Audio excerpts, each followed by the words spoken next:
ये है गुजरात का पाटण, जिसे पहले अनिलपुर के नाम से जाना जाता था। पाटण गुजरात की पूर्व राजधानी भी रहा है।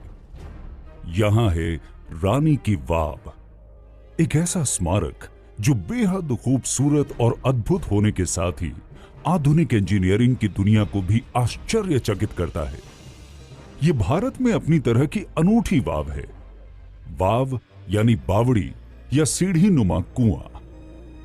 जहां ज्यादातर स्मारक राजाओं द्वारा अपनी रानी की याद में निर्मित कराए गए हैं, वहीं रानी की वाव ऐसा स्मारक है जिसे एक रानी ने अपने राजा की याद में बनवाया है।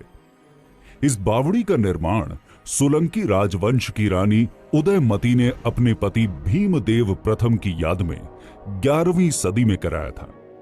ये बावड़ी न सिर्फ जल प्रबंधन प्रणाली में भूजल संसाधनों के उपयोग की तकनीक का बेहतरीन उदाहरण है, बल्कि भारतीय भूमिगत वास्तु संरचना का भी सबसे विकसित नमूना है। रानी की वाव सभी बावड़ियों में सबसे बड़ी और सबसे ज्यादा अलंकृत है।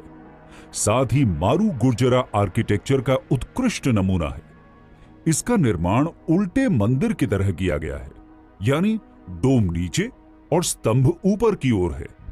इसमें नीचे से ऊपर की ओर 7 सीढ़ियों की कतारें हैं। 7 मंजिला इस वाव की हर मंजिल पर बहुत ही उच्च कलाकृतियों का निर्माण किया गया है, जिनकी मुख्य विषय वस्तु भगवान विष्णु के रूप और अवतार हैं।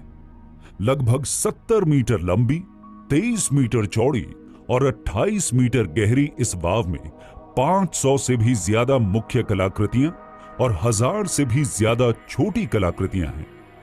इन मूर्तियों में भगवान विष्णु के 24 रूपों और 8 अवतारों के अलावा नागकन्या, योगिनी जैसी सुंदर अप्सराओं की कलाकृतियां भी बनाई गई हैं।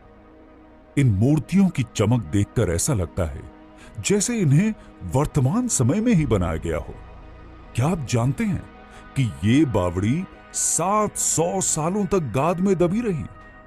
दरअसल 13वीं शताब्दी में हुए भूमिगत परिवर्तनों के कारण वो नदी ही विलुप्त हो गई जिसके किनारे ये बावड़ी बनी थी। बताया जाता है कि भूमिगत प्लेटों के खिसकाव के कारण इस क्षेत्र में बाढ़ आई और बाढ़ थमने के बाद ये क्षेत्र गाद में दब गया। ये गाद इतनी अधिक थी कि इसने 28 मीटर गहरी इस वाव को भी जमींदोज कर दिया।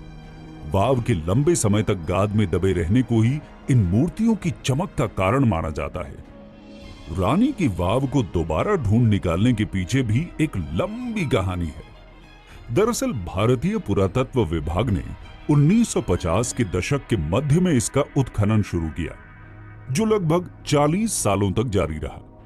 आखिरकार 1980 के दशक के उत्तरार्ध में पुरातत्व विभाग को सफलता हासिल हुई और फिर से ये बावड़ी अपने वर्तमान रूप में आ गई। बताया जाता है कि वाव में पहले 292 स्तंभ थे जिन पर ये मंजिलें टिकी थी, लेकिन अब 226 स्तंभ ही बचे हैं। साथ ही अब ये बावड़ी पानी का स्रोत भी नहीं है।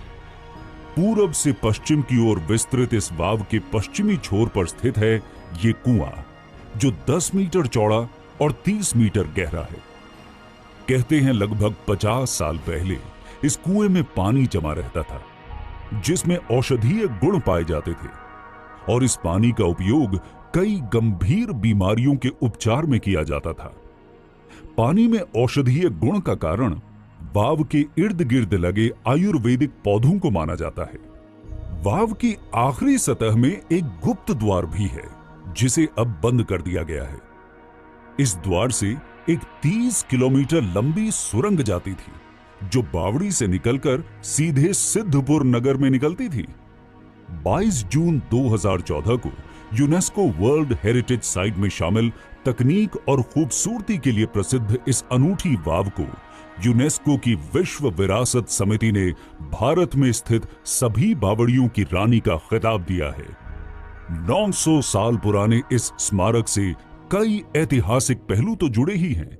साथ ही ये स्मारक आधुनिक इंजीनियरिंग की दुनिया को चुनौती भी देता है। तो क्यों ना इस बार गुजरात जाकर इस बेहद खास और अनोखी बावड़ी की सैर की जाए।